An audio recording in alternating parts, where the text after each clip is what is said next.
สว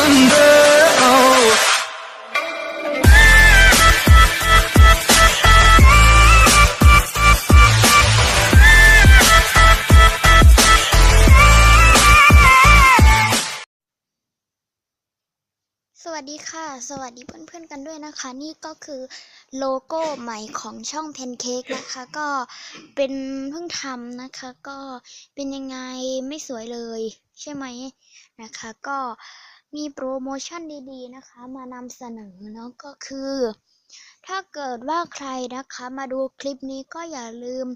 กดติดตามให้แพนเค้กด้วยนะคะถ้าเกิดว่าใครกดติดตามแล้วเนี่ยแพนเค้กก็จะกดให้คืนนะคะก็จะกดติดตามให้ช่องของคุณคืนด้วยนะคะขอบคุณค่ะแล้วก็ขอให้ทุกคนนะคะก็เชื่อมั่นในแพนเค้กนะคะแพนเค้กก็จะมากดติดตามให้ทุกคนอย่างแน่นอนค่ะถือว่าเป็นการสัญญาเลยนะคะก็ช่วยมากดติดตามให้แพนเค้กก่อนนะคะแล้วแพนเค้กค่อยจะไปกดให้คุณก็โอเคค่ะสัญญานะคะก็แพนเค้กจะทำตามสัญญาแน่นอนค่ะ